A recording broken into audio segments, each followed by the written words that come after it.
And It's going to burn you. Thank the Lloyd for the food. we're doing thank yous at the end, so hang on. We'll get to the thank yous at the end. But we're just introducing a couple people now. So Tom and Gary, Fire District 9. Yeah. And Mary Wissing, where'd you go, Mary? There you, oh, you're right there, okay. Mary Wissing has got a lot of roles, but Water District, what's the number? I don't even know. 3. 3. All right. But she's also the new vice chair of the Spokane County Democrats. All right. So those are a couple introductions. I want to make one announcement. We have what has been known as our Legacy Dinner coming up on Friday, March 21st. But we have just renamed it the Thomas S. Foley Legacy Dinner. And for the first annual Thomas S. Foley Legacy Dinner, Tom's wife, Heather, is going to be our keynote speaker.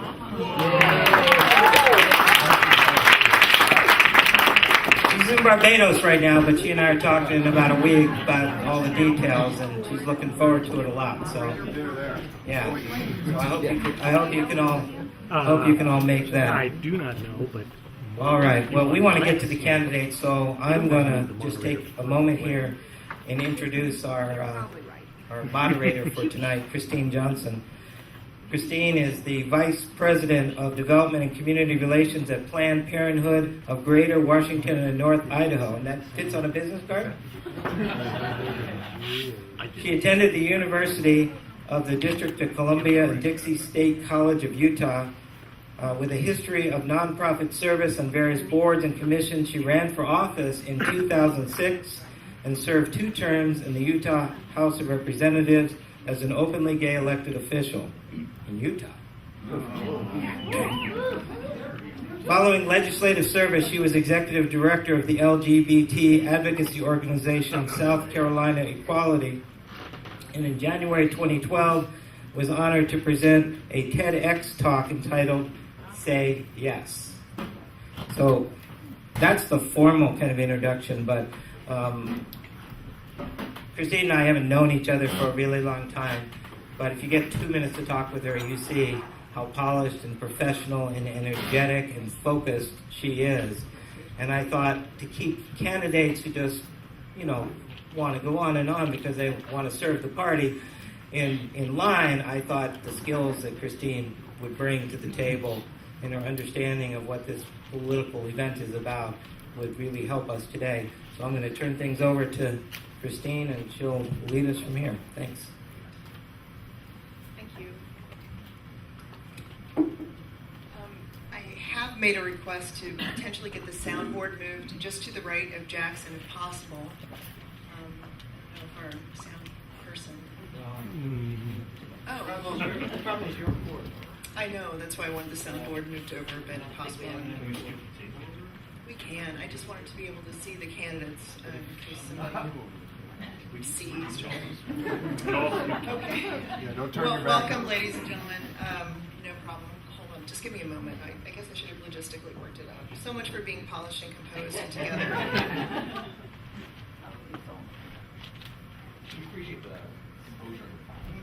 Oh, this isn't fire yet. Give us 20 minutes. We'll be there. Okay. All right. Welcome. So I just want to give everyone an idea of how this debate will proceed and the events and formats of the questions as we go forward. So I'll do that and then briefly introduce each of the candidates, bios provided by them, and then we'll jump into questions. So candidates will have 2 minutes for an opening statement and 2 minutes for a closing statement. We will begin with Jaxson, and this way, and then closing statements will also proceed in that same order. Prepared questions will be posed by the moderator, and candidates will have 90 seconds to respond. We will alternate the starting order, first beginning with the candidate immediately to my left, Jaxson, and then proceeding accordingly to the right in a clockwise alternation. After the prepared questions, each of the candidates will have an opportunity to ask one other candidate a question. The candidate questions must be no more than 30 seconds in length, and the respondent candidate will have 90 seconds in which to respond to the question. Audience members have been provided an opportunity to post a question on a blank card, which must be turned in to Jim no later than 11 a.m. Questions will be screened by Jim to make sure they are relevant and appropriate. From the total questions, I will randomly choose 3 to ask of the candidates. Candidates will have 90 seconds to answer the question during that forum. Throughout the duration of the debate, the timekeeper will alert the candidates when they have 30 seconds. If you could please show the yellow card so they know what they're looking for.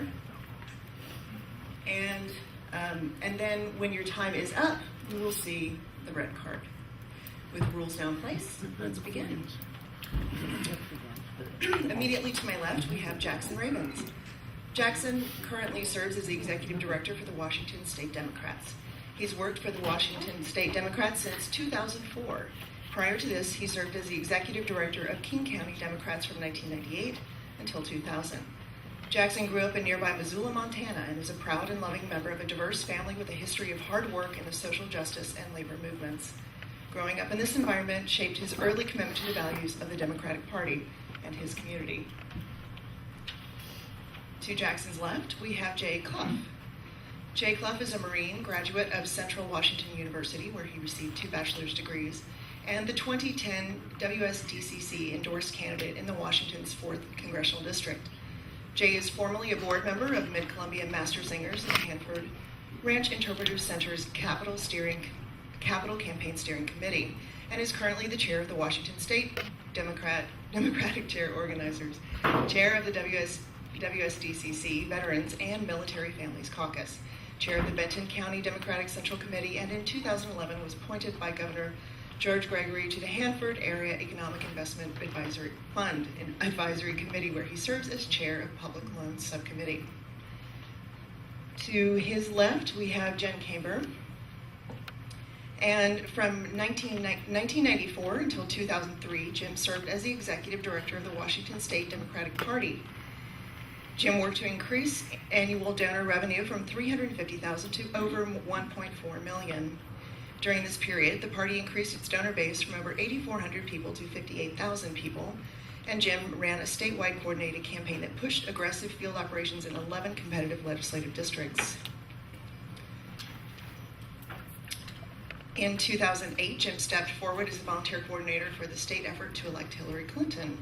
As a professional fundraiser and lobbyist, he's worked with a number of progressive organizations such as Planned Parenthood Votes PAC, Washington Ceasefire, California National Organization for Women, Pro-Cando, Pro-Choice Kansas, South Dakota Healthy Families, Centerstone Camp in Seattle, Communities and Schools of Tacoma, and Cascade Land Conservancy.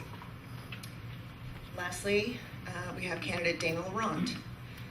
Dana is the current executive director of the Win-Win Network, a statewide organization that brings together progressive and labor groups around policy and political priorities, whose local arm is Greater Spokane Progress. Dana also served as political director of Planned Parenthood Votes Northwest, and she is an active board member of Fuse Washington, One America Votes, Progressive Majority Washington, and Health Found Women Helping Other Women. Dana has a decade of volunteer service within her local district of the 36th District Democrats, having served as PCO, political vice chair, and currently state committee woman. Dana has a long history of working in Eastern Washington and with Eastern Washington Democratic leaders, and is proud of her endorsements from party leader Sharon Smith and former, lots of pages. You're going to have to finish that sentence for me, Dana. The page is not complete. Sure, absolutely. I am very proud of my endorsements from Democratic leaders in Eastern Washington, including Sharon Smith, the former vice chair of the Democratic Party, former Senate Majority Leader Lisa Brown, sitting right over here, as well as current Senator Andy Billig from the 3rd, and Representative Marcus Riccelli, and Representative Tim Ormsby, also from the 3rd. Thank you very much. Apologies for not having that page. Just to be sure, we will add 10 seconds to the timelines of the gentlemen here so that we're fair and balanced. Everyone's in agreement? Very good. All right, we'll start with our next question, or a series of, 2-minute opening statements from the candidates, beginning with Jaxson. So please take 2 minutes, 10 seconds. Timekeeper ready. Well, it's really great to be back here in Spokane. I was here in August and I met with a lot of local people. It's great to see some familiar faces out here, party activists, party leaders, current elected officials, former elected officials, and I know for a fact some future elected officials in this audience. So good folks. A little bit more about myself. As has been mentioned, I work as the executive director for the state party right now. I've been there for 10 years, 9 as the executive director. I got my start, like many of you. My heart and soul were with the Democratic Party, and I called the King County Democrats up and I said, what can I do to help you? And they said, we need a bartender. And so I showed up, and things went on from there. I got involved with the Young Democrats. I was elected the president for the Young Democrats of Washington at the turn of the century, and we helped elect Maria Cantwell to the Senate at that time. And as a result of that work and other work was the Rising Star of the Year for the Washington State Democrats, was the King County Democrat of the Year, Young Democrat of the Year, and was also, Young Democrats gave me Young Democrat for Life. So in my heart and soul, I'm a Young Democrat for life. So for the last 4 years, I've served as the president of all the executive directors around the country.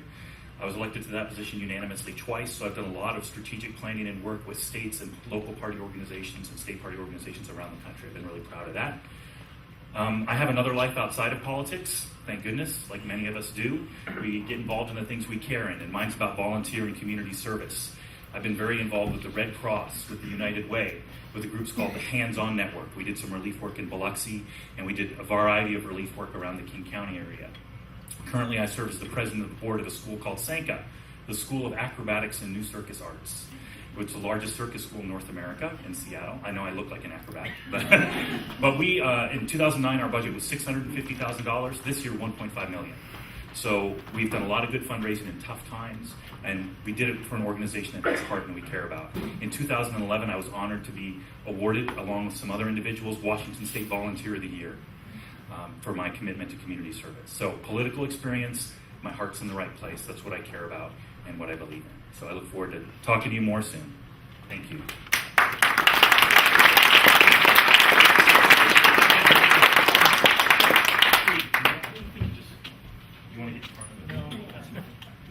Maybe we can just agree that all the candidates will stand at their seats to make it fair. Thank you. I'm Jay Clough. Many of you know me from my run against Doc Hastings. Some of the volunteers in my last races are actually here today. Leo back there, he worked really hard for my campaign. And Brad here, he worked for my campaign as well. A lot of the people here have. Norm and Roz Luther back here, they held signs for me. So this race, I think, comes down to some very specific things. Specific things. So make sure that when we're listening today, you are hearing specific things, ideas and plans that are actually things and not just words, okay? My experience is I joined the Marine Corps out of high school because I've had a upbringing of community service. That's what my family's about. That's why I serve on the arts commissions, arts boards around my community. That's the reason why I volunteer to sit on an economic development board. It's the reason why I stood up and ran in a very red area. I learned a lot from those races, and I'm hoping to bring that knowledge here to Washington State as a whole. This isn't East versus West. This is Washington State together, working together on specific goals that will move our state forward. You'll hear about that as we talk today, about some very specific plans I have as far as races that I will be targeting and how I will be doing that. I want to make sure that you know that I will never take credit, sole credit, for something that I was a member of. I was part of a museum that raised $20 million, but you will not hear me say, I raised $20 million, because that's not true. I was part of a group that raised $20 million. Make sure that you listen for that when you hear all of our candidates taking credit for things. All of our candidates here are very capable. They're all good, no matter who wins. We have to get behind them on day one after this election. We have a lot of work to do, and I hope that you will commit to me and to everyone else here that no matter who wins, we will all be on board with that candidate. Thank you.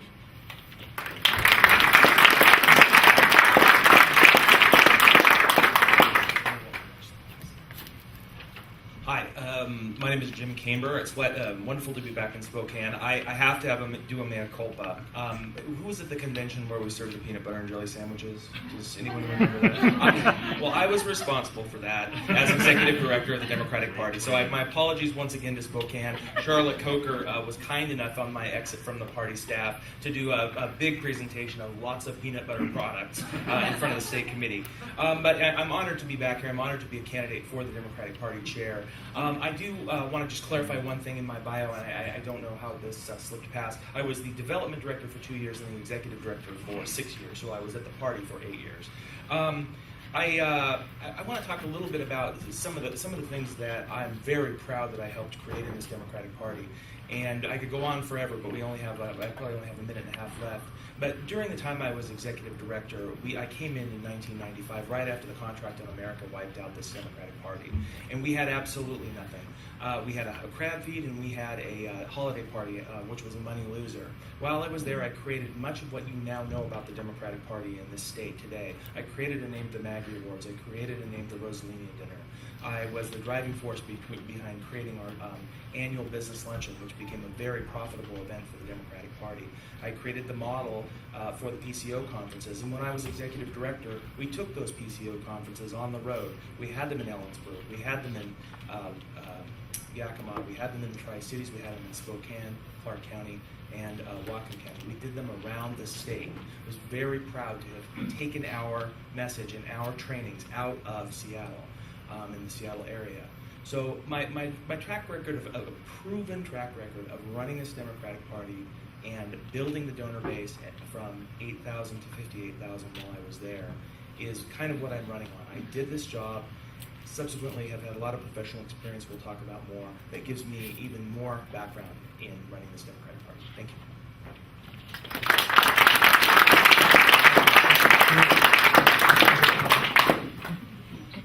Good morning, everyone. Good morning. So some of you may know my story or part of it. I am the daughter of a single mom who worked 3 jobs and did her best to raise three kids. I've had a decade of volunteer service in this party, and professionally, I've been I've led statewide organizations and coalitions. I've raised millions of dollars. And I've been a part of winning campaigns and elections in communities around this state. But what you might not know is how I got my start in politics. And I got my start when Peter House, who was the former chair of the 36th District, asked me to be a PCO in the Inner Bay neighborhood in Seattle. And in 2004, when I was knocking on doors for Carrie, I talked to this woman who had never voted before in her life. I had a 20-minute conversation with her. And after that conversation, I drove her to the polls, because we had polls then. And she voted for the first time. And I thought, this is actually how we change this country. We change it one conversation at a time. So, as I have had hundreds of conversations with our grassroots Democratic leaders across the state, traveled thousands of miles, one thing is clear. Our grassroots leaders are not getting the support that they need from the state party to do the work. We need to return to what we once were, a grassroots-driven organization. We need a state party that helps you recruit more PCOs. We need a state party that helps you communicate a Democratic message in every district around this state. And we must have a state party that is representative of the diversity that makes us strong. Together, we can do this. I ask for your support. Thank you very much. You.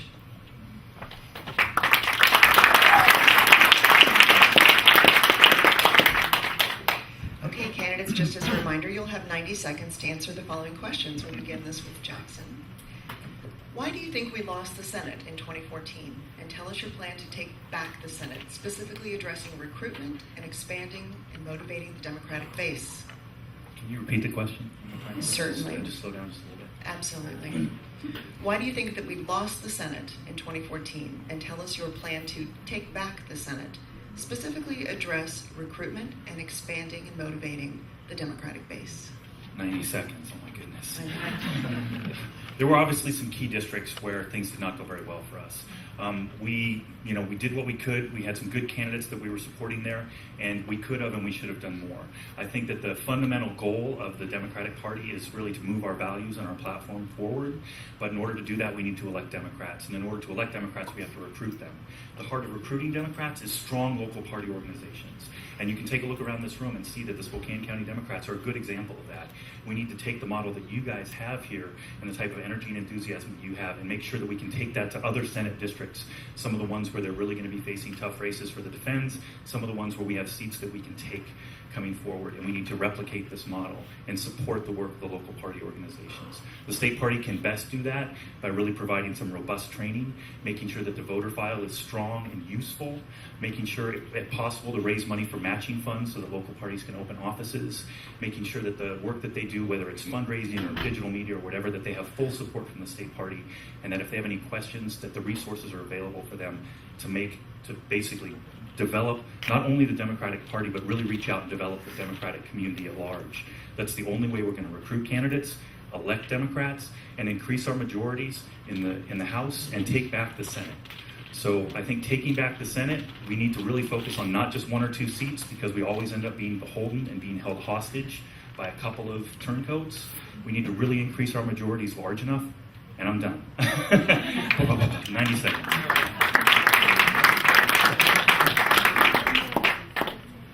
The reason why we lost is because we took our eye off the ball, and this happened a long time ago. We actually started becoming too insular on the west side and not taking any chances in areas on north and southwestern Washington and eastern Washington.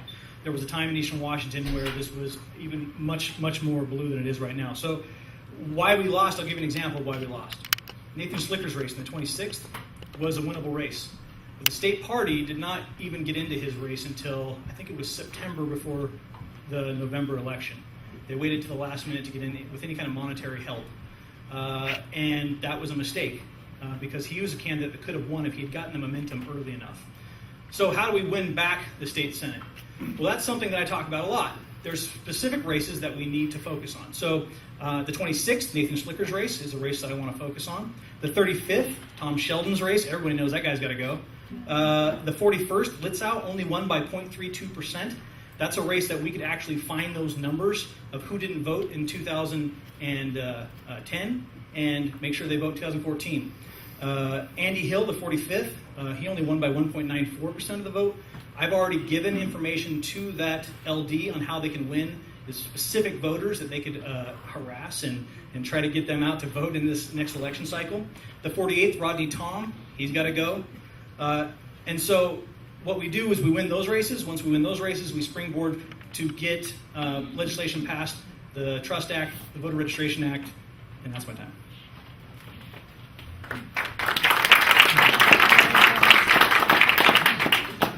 Some people think that Rodney Tom stole the Senate from the Democrats. I think that we handed it to him by our inaction as a Democratic Party. I've done an analysis of the state party fundraising in 2012, and I identified about $1.6 million in state hard and soft money we did not raise because the state party fundraising has been dropping over a number of years. And it's a critical fail of the party if we're not able to raise the money to spend, to add to the Senate campaign committee's efforts to win these elections. We lost Tim Probst's seat in the 17th district by 78 votes. Had the party invested our money that we didn't raise into that race, we may not have lost it. Had we not lost that seat, Senator Tom could not have done what he did to take the Senate.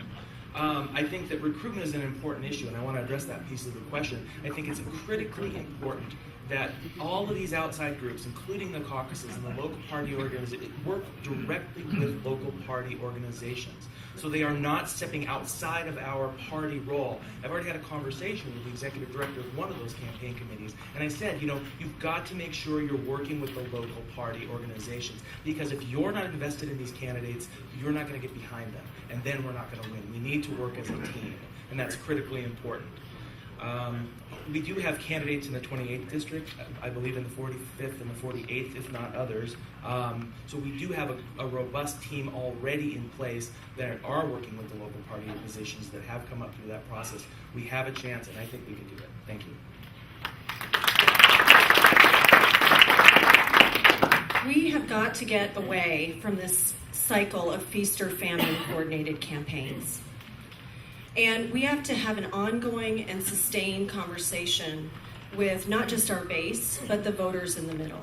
This is about connecting people to the issues they care about and making sure that people understand that those issues are reflective of what Democratic candidates all across the state are about. That is the way we did win for Democrats across Washington. In terms of taking back the Senate, and in terms of recruitment, we need to have a statewide power map of all of the different leadership development opportunities that are available so that we can appropriately feed our pipeline. We have to have training in place for those candidates, and we have to connect the dots between the probably 4+ entities that are doing candidate recruitment around the state right now. In terms of motivating our Democratic base, this is about identifying local backyard issues that really matter to people and making sure that we're taking the legislative session as an opportunity to message around the people like Rodney Tom who are blocking our Democratic agenda. So the numbers, we need to increase our base turnout by 3% in our target districts. We have to target more districts than we need to win. We need to win 3 and we need to target 10. And we need to actually do concerted voter registration and civic engagement and in those districts in order to actually turn the tide. Thank you.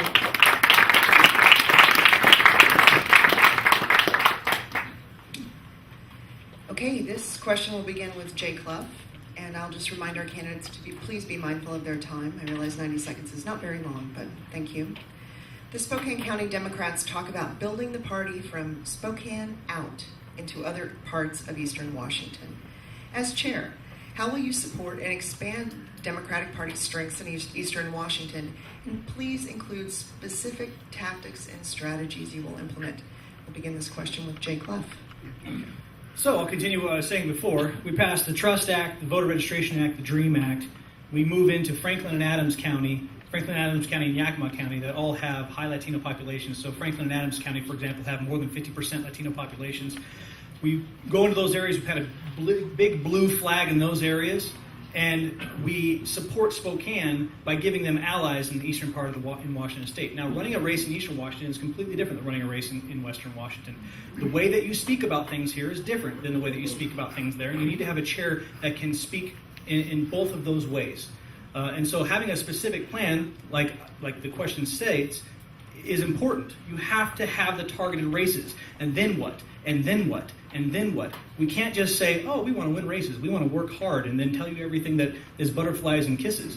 We need to do the work, the hard work of canvassing, of voter registration drives, of sending out postcards to prospective voters that we know just registered, making sure that they remember that this is the date, this is the time to register, and making sure that we are doing everything we can to win these races and then win Franklin and Adams County and then move from there. Thanks.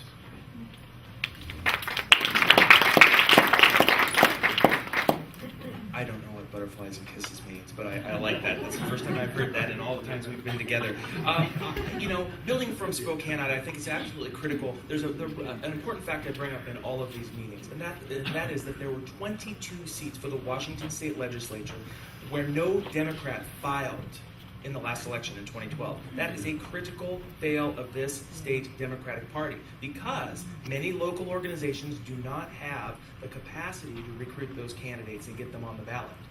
So I think when you're talking about Spokane out, folks in Spokane, the local leadership here, which is immensely talented, could help us recruit those candidates in those other areas, get them on the ballot, give the Democrats in all of rural Washington, not just Eastern Washington, Northwest Washington, Southwest Washington, candidates to be able to vote for, something for the PCOs to do.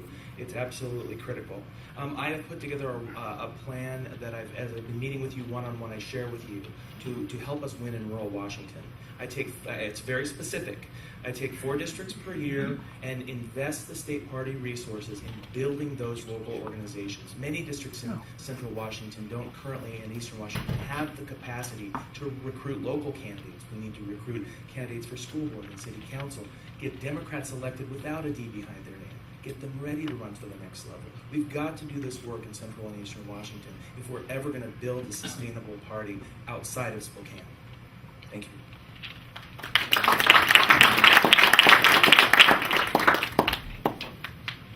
It's absolutely critical that we build our grassroots foundation in this party, and there are very specific tactics and strategies that we can use in order to do that. I put together an outline based on hundreds of conversations that I've had around the state called Party Building Priorities, and you can go onto my website and you can look at all of the specific tactics and strategies that are addressed. But the bottom line is that the state party has to do a lot more to support the efforts of local party organizations.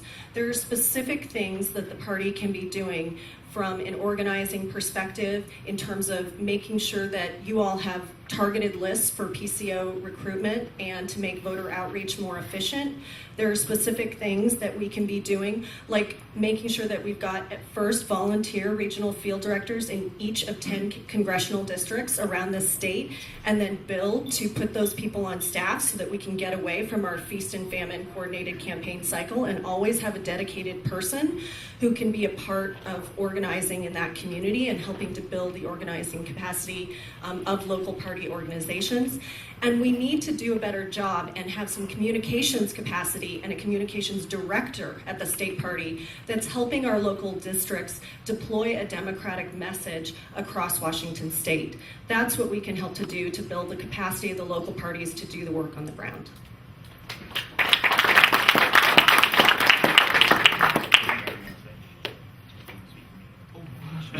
It's all right. You want to go ahead? It's totally fine.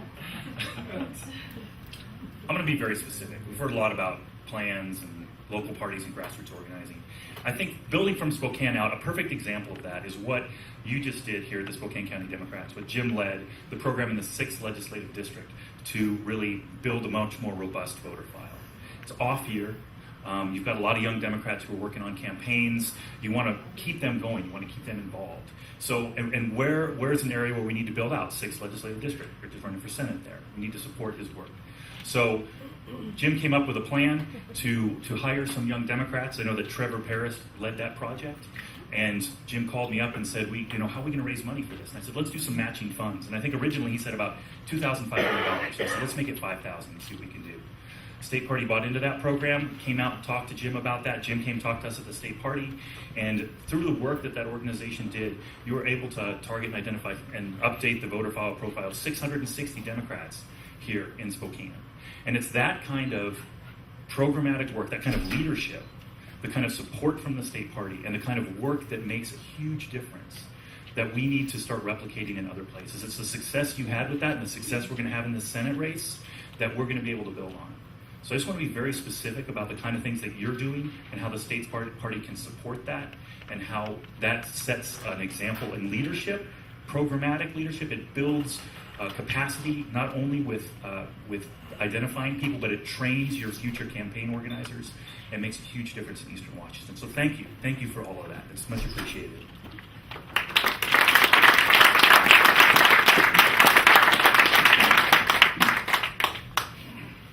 Thank you, candidates. This next question will begin with Jen Kainber. The Washington Policy Center puts millions of dollars into researching and messaging for the Republican Party. It reaches its voice into every town in Eastern Washington, and its messaging is delivered at no cost to countless Republican candidates. What resources will you recruit and what resources will you solicit, and how will you allocate those resources statewide to counter the growing presence and activism of the Washington Policy Center? Would the candidates like me to repeat the question, or is there clarity? Okay. The Washington Policy Center puts millions of dollars into researching and messaging for the Republican Party. Its voice reaches into every town in Eastern Washington, and its message is delivered at no cost to countless Republican candidates. What resources will you solicit, and how will you allocate those resources statewide to counter the growing presence and activism of the Washington Policy Center? This is a great question. One of the things that I found when I took a look at the Democratic Party's spending, I did a big analysis of the party's fundraising and spending, is that the party is currently employing a consultant to do research. And I find that very interesting because I don't know exactly what that research looks like, and I think that in my opinion, I think that it is important to be doing this research, but if we're employing someone to do it, we should probably bring them on staff as opposed to be paying an outside consultant. Because you're right, the Republicans do a lot of research and provide that information to the candidates. I think as far as developing a set of issues in which our candidates are able to invest, I think we have a really good document, and that is our state Democratic Party platform. I think we need to do a better job of working directly with our candidates so that they understand our platform, because a lot of it is research-based. And if you look at our platform, you can see very clear examples of where Democrats and Democratic policy groups have put together a really fine set of values for all of our Democratic candidates. On Monday, I'll just tell you, there's always a concern about whether our Democrats have a copy of our platform. And on Monday, volunteers of mine are going door to door to every Democrat in the Washington State Legislature and delivering a copy of our platform. So we can just take that off the table. I just decided in this campaign it was something I needed to do to feel confident that our platform is getting into the hands of these decision makers while they're writing the bills, while they're considering the bills, while they're looking at the policy they're going to be creating for our state. Thank you.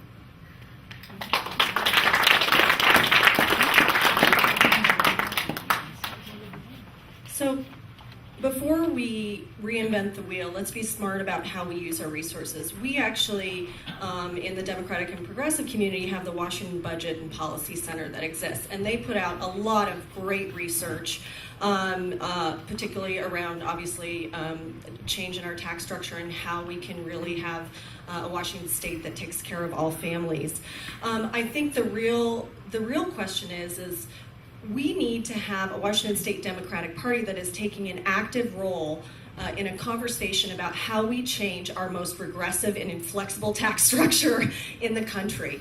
And, Spokane is a great example of that. In February of last year, when we had the Mike Fagan issue on the ballot, it wasn't 2/3, it was 5/6 to raise the tax increases.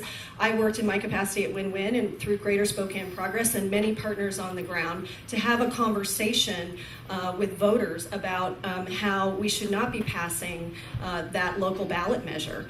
And we can actually be proactive about the conversations we have around revenue. We can look at targeted areas around the state where we want to build our base and engage people. And especially in our red and swing areas, we can actually run proactive local ballot measures that both engage the base and allow us to deploy our message. And from a resource perspective, our resources are best spent actually providing the communications capacity to local parties. Thank you. I'll ask the candidate to stop now. Thank you.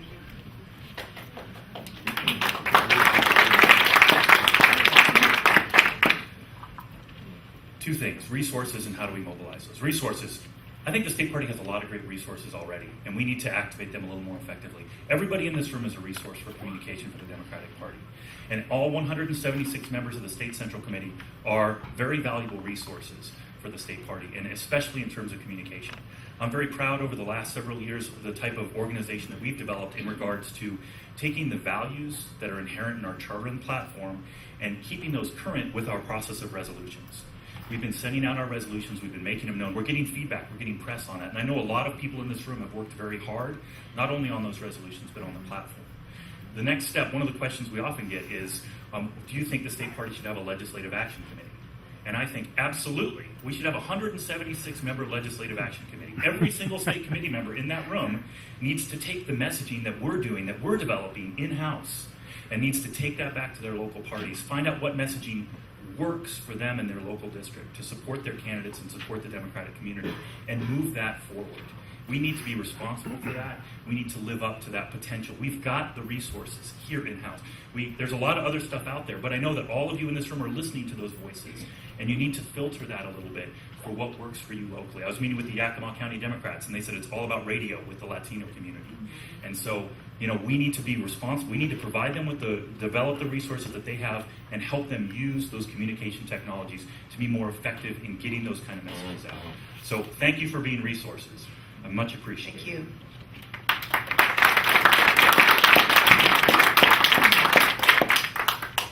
The WPC has those nifty little books they send out to all the candidates because they have lots of money. but we have the issues, and we have the values that voters want.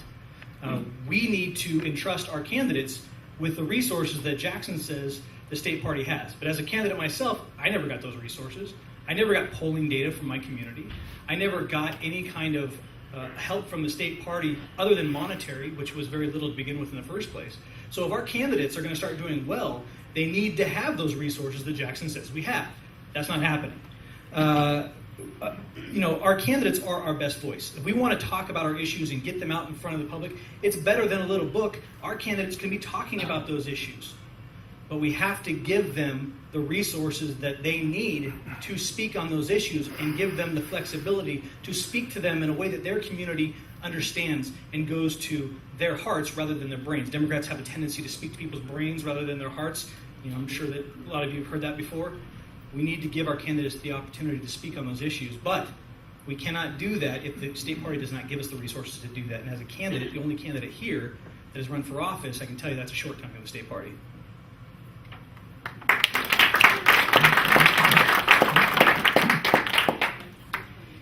Okay, this question will be first answered by Ms. Larent. We know that despite our support for unions in the party, sometimes the fight for jobs is in tension with the Democratic Party positions on issues such as the environment.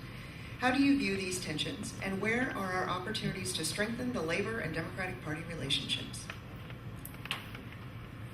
It's a great question. And currently, as executive director of Win-Win, I work with about 50 different organizations all across Washington state representing the environment, women's health and rights, many of our largest labor unions, immigrant rights groups, and many more.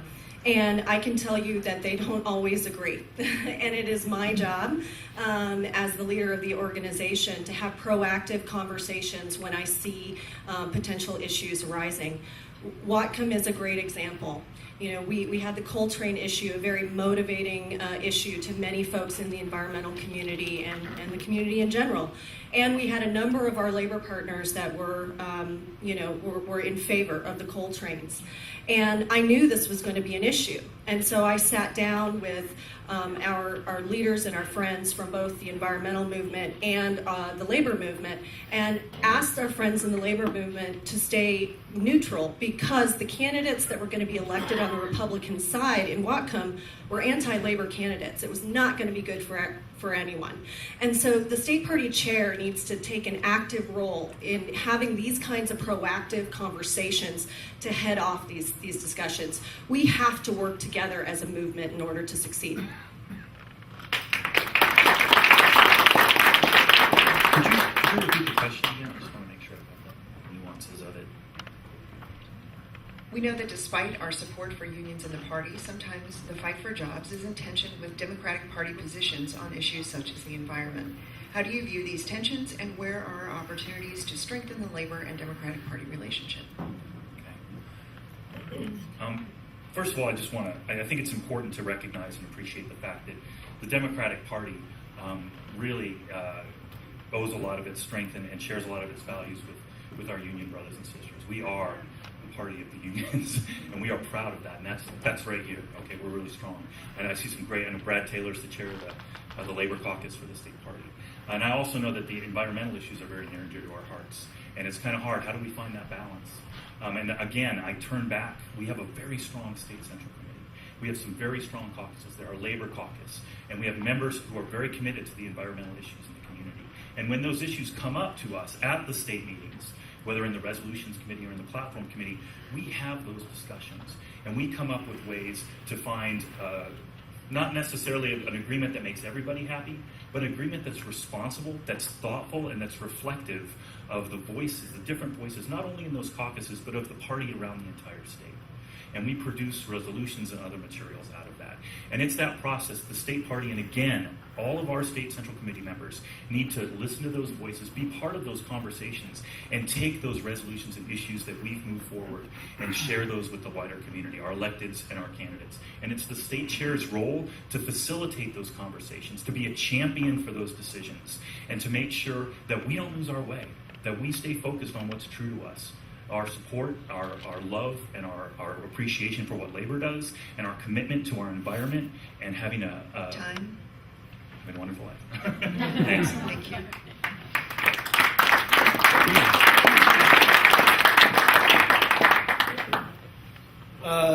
as a labor guy myself and as a person that ran for office, this is something that came up often in my campaigns and in my jobs, the environmental versus the labor union interest as far as jobs.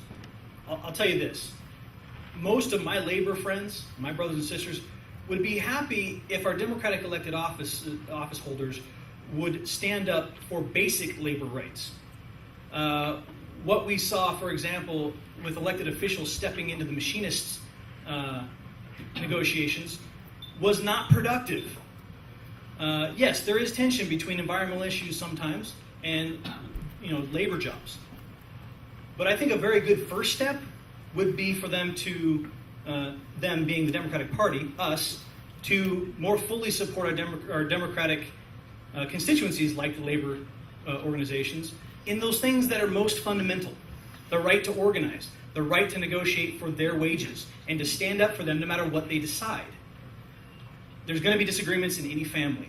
And we are not the Labor Party. We are the party of labor, though. And if we stand up for those fundamentals, we'll have a lot more leeway in those discussions where we're not yelling at each other. Rather, we're speaking to each other if we'll stand up for them in the fundamentals.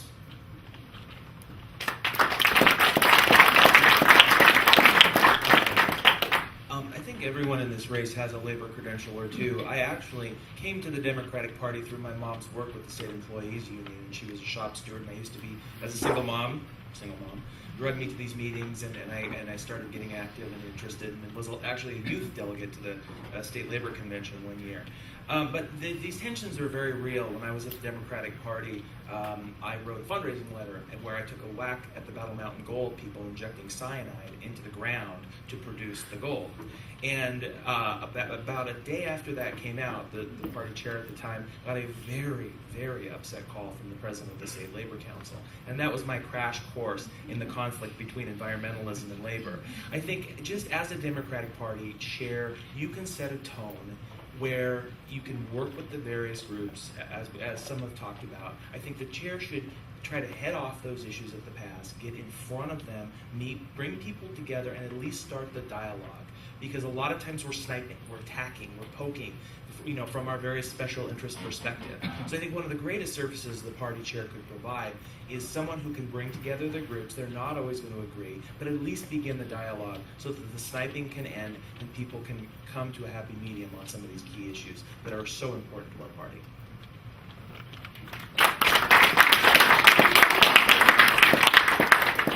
Thank you very much. Before we begin the next question, I just have two small housekeeping items. One,